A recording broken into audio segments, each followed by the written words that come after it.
Olá, cinéfilos! Prepare-se para mergulhar nos bastidores de um dos maiores épicos da história do cinema. No vídeo de hoje, você vai descobrir curiosidades impressionantes sobre Ben-Hur, o lendário filme de 1959 que redefiniu o conceito de superproduções em Hollywood. Falaremos sobre bastidores turbulentos, apostas arriscadas, segredos da famosa corrida de bigas, histórias inusitadas envolvendo figurantes e dublês, além de um dos maiores investimentos já feitos para um único filme até então. E no final, uma curiosidade que poucos sabem e que mudou os rumos do Oscar para sempre. Lançado em 1959, Ben-Hur, dirigido por William Wyler e estrelado por Charlton Heston, não era apenas uma tentativa de sucesso comercial, era uma aposta ousada da MGM que estava enfrentando sérias dificuldades financeiras. O estúdio investiu mais de 15 milhões de dólares, uma quantia absurda para a época, com a esperança de salvar sua própria pele.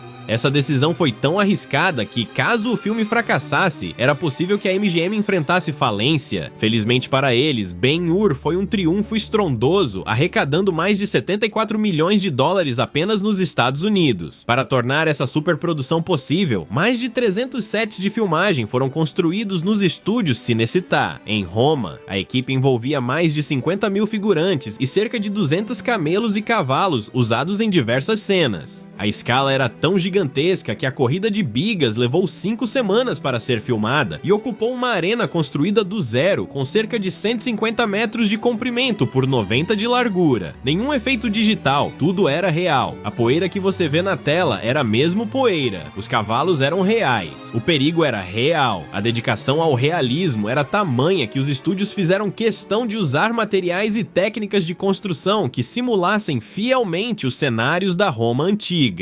Charlton Heston, que interpretava Judá Ben-Hur, não tinha experiência anterior com cavalos ou bigas. Para se preparar, ele passou semanas treinando diariamente com cavalos na Itália. Ele chegou a confessar em entrevistas posteriores que tinha muito medo de sofrer um acidente durante as filmagens da famosa corrida. E não era para menos. Embora um mito tenha se espalhado sobre um dublê que teria morrido nessa cena, isso nunca foi confirmado oficialmente. Ainda assim, alguns dos acidentes que aconteceram durante as gravações foram bem reais. Um dos dublês foi jogado para fora da biga e quase foi pisoteado pelos cavalos. A cena foi tão impressionante que foi mantida no corte final do filme. Outro detalhe curioso: embora seja lembrado como um dos filmes mais épicos de Hollywood, Ben-Hur não teve trilha sonora gravada com orquestra em tempo real durante as cenas. O compositor Miklos Rozsa, responsável por uma das trilhas mais elogiadas do cinema, escreveu mais de 2 horas e meia de música, algo inédito na época. Ele trabalhou com uma equipe de mais de 100 músicos e a composição demorou meses para ser finalizada. O resultado foi uma trilha que ajudou a intensificar o impacto emocional de cada cena, sendo até hoje considerada uma das mais poderosas da história. Mas nem tudo foram vitórias nos bastidores. William Wyler, o diretor, era conhecido por ser extremamente exigente. Ele chegou a fazer mais de 40 tomadas de uma única cena, apenas porque queria um olhar mais intenso de Heston. O perfeccionismo se estendia até aos figurantes. Há relatos de que ele mandava trocar figurinos inteiros por achar que uma cor não combinava com a iluminação natural do sol em determinada hora do dia. Esse nível de obsessão teve um preço. Wyler saiu esgotado física e emocionalmente das filmagens. Outro ponto curioso é que o roteiro passou por diversas mudanças antes de chegar à versão final.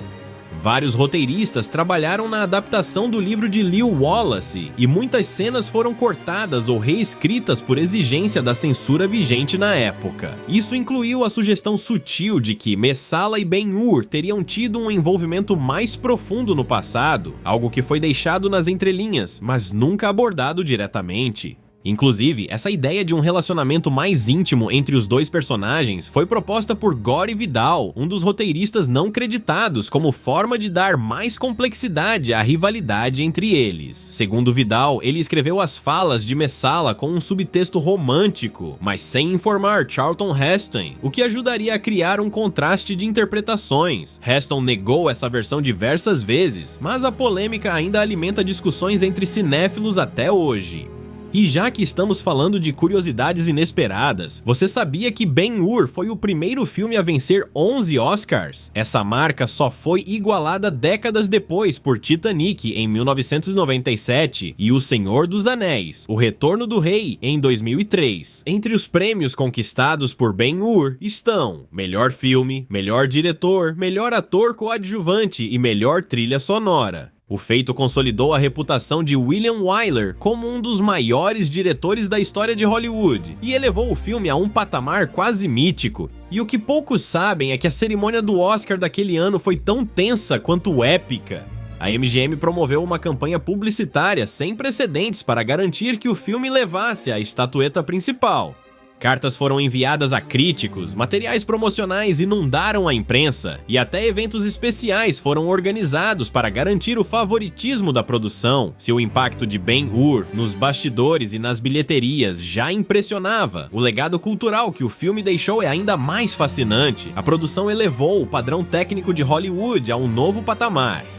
A corrida de bigas, por exemplo, influenciou gerações de cineastas, de Gladiador a Star Wars, Episódio 1, A Ameaça Fantasma, onde George Lucas admitiu que se inspirou diretamente na sequência de ação do épico de Wyler. E mesmo após mais de 6 décadas, a cena ainda é considerada uma das maiores já filmadas. Sem depender de computação gráfica, o figurino foi outro ponto que exigiu atenção minuciosa. Mais de 1000 trajes foram feitos à mão, com tecidos importados de diversos países, inclusive da Índia e da Turquia, para garantir realismo e suntuosidade. Os detalhes das armaduras romanas, dos trajes dos nobres e até das sandálias foram supervisionados por especialistas em história antiga, que ajudaram a compor a estética autêntica. E para garantir que tudo estivesse perfeito diante das câmeras, dezenas de figurantes passavam horas sendo preparados todos os dias. Mas o que pouca gente sabe é que, nos bastidores, o clima nem sempre era de grandiosidade. A convivência entre os atores era por vezes tensa. Charlton Heston era conhecido por seu temperamento sério e profissionalismo rígido, o que o tornava distante do restante do elenco. Stephen Boyd, que interpretou Messala, por outro lado, era mais descontraído, e essa diferença de comportamento ajudou, ironicamente, a acentuar a rivalidade entre seus personagens em cena.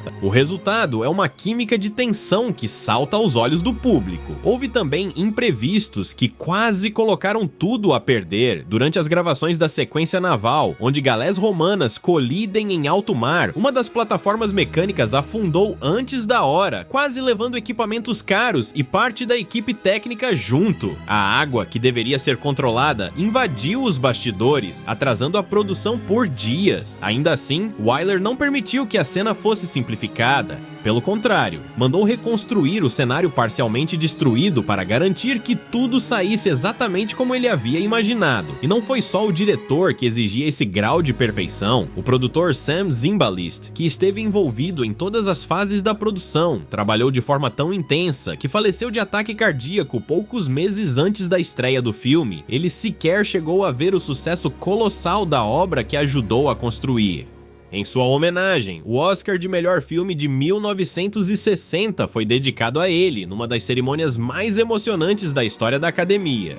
Outra curiosidade pouco comentada é que Ben-Hur teve seus diálogos inteiramente dublados na pós-produção, por conta das dificuldades técnicas de captar som direto em locais abertos e barulhentos, como as arenas e cenários externos. Todos os diálogos foram regravados em estúdio, e isso incluía até os sons dos cavalos, das bigas, das espadas e dos gritos da multidão, criados por artistas de efeitos sonoros com objetos e técnicas criativas. O resultado é uma paisagem sonora artificialmente rica, que contribuiu para a sensação de imersão. O impacto de Ben-Hur foi tamanho que o filme entrou imediatamente para o imaginário popular. Seu lançamento foi cercado de pompa, com exibições especiais em cinemas luxuosos, onde o público era convidado a vestir trajes de gala. Algumas sessões chegaram a ter música ao vivo acompanhando a projeção, reforçando o caráter grandioso da obra. Até mesmo os pôsteres promocionais foram feitos por artistas renomados da época, como Howard Turpinning, e hoje se tornaram itens de colecionador. Curiosamente, apesar do êxito absoluto, Charlton Heston levou anos para aceitar que Ben-Hur seria seu papel mais marcante.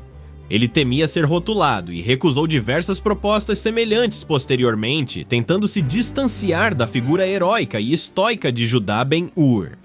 Ainda assim, sempre que era perguntado sobre o filme, não escondia o orgulho pela grandiosidade do projeto, e é impossível falar sobre esse clássico sem mencionar sua influência em premiações futuras. Depois do estrondoso sucesso, a Academia de Hollywood passou a valorizar ainda mais superproduções com apelo histórico e visual.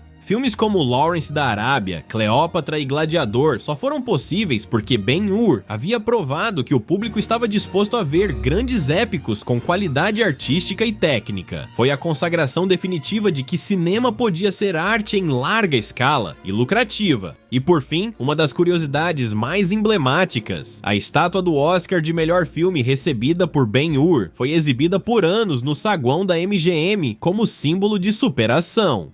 Era o lembrete físico de que uma produção arriscada, liderada por um diretor perfeccionista, um ator determinado e uma equipe incansável, salvou um estúdio inteiro da ruína e ainda escreveu seu nome para sempre na história do cinema mundial. Ben-Hur não foi apenas um filme, foi um acontecimento, um marco de superação técnica, artística e humana, um lembrete de que, quando a paixão pelo cinema se une ao talento e à ousadia, o resultado pode atravessar gerações. E se você chegou até aqui, aproveita para deixar seu like, se inscrever no canal Clássicos do Cinema e comentar qual cena de Ben-Hur mais te impressiona até hoje. A gente se vê no próximo clássico. Até lá!